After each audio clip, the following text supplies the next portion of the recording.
केला बेचने वाली चुड़ैल।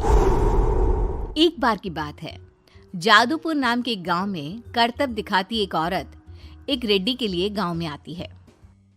आइए आइए मेहरबान कदरदान, खाइए रोहड़ा के ताजे ताजे केले। कभी खाए नहीं होंगे ऐसे केले, पीले पीले केले खाइए।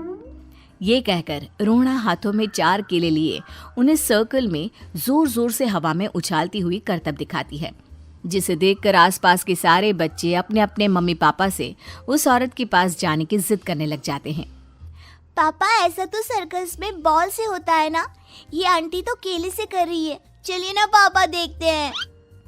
रोहड़ा एक पतली सी तार पर चलती हुई केलों से करतब दिखाती है।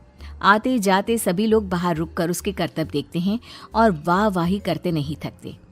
जैसे ही एक आदमी पास आकर उसे पैसे देने लग जाता है, तब वो कहती है, अरे नहीं नहीं साहब, मैं करतब तो बच्चों के मन को बहलाने के लिए करती हूँ।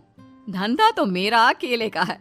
पीछे देखो मेरी रिड्डी, जो भी मेरे केले खाएगा मेरी तरह चुस्त दुरुस्त और तंदुरुस्त हो जाएगा। पता चलता है क्या कि मेरी उम्र 55 की है। अरे पर ऐसे ठंड के मौसम में कोई केला क्यों खाएगा? ये ऐसे वैसे केले नहीं है साहब, ये शरीर में गर्मी देते हैं। ठंड को दूर भगाए जो भी रोहिणा के केले खाए। पापा, अगर मुझे केले नहीं मिले तो मैं घर नहीं जाऊंगी। तभी उसके पापा कहते हैं कि बेटा, केले ठंड में कभी गर्मी नहीं देते। ये सब कहने की बातें हैं, सामान बेचने का तरीका है इनका। पर पिंकी नहीं मानती। मैं केले खाऊंगी। पिंकी की जिद के आगे नत्थू हार जाता है और उसे केले खरीद कर दे देता है। पिंकी खुश होकर केले घर ले आकर खाती है। अब मैं भी करतब करूंगी, कितना मजा आएगा। जादुई केले। पिंकी पहला केला खत्म भी नहीं करती कि वो बेहोश हो जाती है। दूसरे केले से एक काला धुआं आता है और रोहड़ा चुड़ैल बनकर बाहर निकल आती है। मेरे भूतिया केले बच्चे न खाए, ऐसा हो ही नहीं सकता।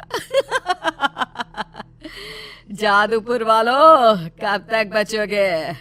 आ गई हूं मैं रोहड़ा, जिसका कोई नहीं कर सकता सामना। रोहड़ा पिंकी को गोद में उठाकर काले धुएं में कहीं गायब हो जाती है।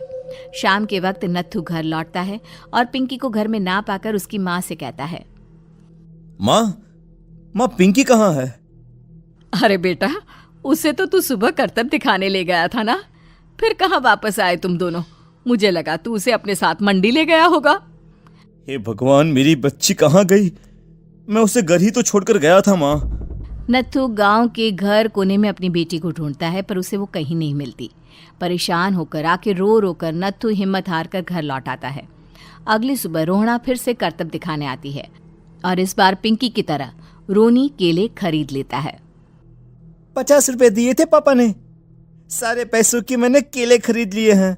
अब मैं भी आंटी की तरह ही करतबबाज बन जाऊंगा। यही सोचते हुए रोनी केले खाता है और पहला अकेला केला आधा खत्म भी नहीं करता कि चुड़ैल उसके सामने आ जाती है। मेरे साथ चलने का समय आ गया है रोनी। ये तो बस शुरुआत है। अब इस गांव के सारे बच्चे धीरे धीरे मेरे कब्जे में होंगे, एक बच्चा भी नहीं बचेगा।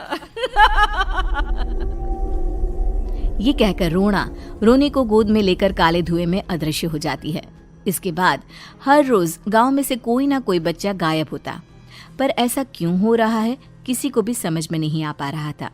रोज की तरह अपनी बेटी पिंकी की तलाश में नत्थू गांव के एक तालाब के पास बैठा रो रहा था।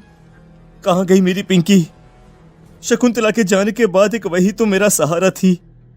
अरे उसकी आत्मा कोस रही होगी मुझे कि मैं अपनी बच्ची को संभाल भी नहीं पाया। नत्थू ये कहता हुआ रो ही रहा था कि तभी तालाब में से उसे शकुंतला की आवाज सुनाई देती है। कहाँ थी तुम शकुंतला? हमारी बच्ची और सारे गायब हुए बच्चे रोहड़ा के कब्जे में हैं। वो बच्चों को जो केले देती है उससे बच्चे बेहोश हो जाते हैं और उसके कब्जे में आ जाते हैं और वो उन्हें ले जाकर काली दुनिया में ले जाती है। पर वो ऐसा क्यों कर रही है? ये मैं नहीं जानती, पर उस दुनिया का रास्ता मैं आपको बता सकती हूँ।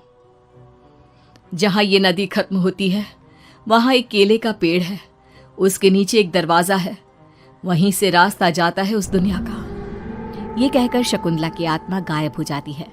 गांव के सभी लोग झुंड बनाकर उसी रास्ते से काली दुनिया में चले जाते हैं और वहां देखते हैं कि सारे बच्चे वहां काम कर रहे थे। पापा मुझे ले चलो यहाँ से। पापा पापा। सभी बच्चे अपने मम्मी पापा से लिपट जाते हैं। तो तुम लोग यहाँ तक आ गए? क्यों हमारे बच्चों को पकड़ लिया तूने? तुझे शिकार ही बनाना है तो ले, हम सब आ गए हैं, हमें खा ले। नहीं, मुझे बच्चे चाहिए। मेरे बच्चे के बदले तुम लोगों के बच्चे। क्या मतलब? मैं इसी गांव में रहने वाली एक औरत थी। केले की चोरी के इल्जाम में मेरे बेटे को गांव वालों ने इतना मारा कि वो मर गया। उसी दिन मैंने ठान लिया कि गांव वालों का भी वही हाल करूंगी। कुछ दिन बाद बेटे के चले जाने के दुख में मैं भी मर गई और मेरी भटकती आत्मा एक चुड़ैल बन गई। और फिर मैंने बदला लिया तुम सबके बच्चे छीनकर। बर्दाश्त नहीं कर पाए ना? सोचो मुझ पर क्या बीती होगी। हमें माफ कर दो रोना। पता नहीं ये किसकी गलती थी, पर हम सभी माफी मांगते हैं। हमारी खुशियां लौटा दो, तुम भी तो एक माँ हो। गांव वालों की बात सुनकर रोना का मन पिघल जाता है और वो बच्चों को छोड़ देती है। उसके बाद काली दुनिया बच्चों के लिए जादुई दुनिया बन जाती है। अब कोई भी कभी भी वहां आ जा सकता था।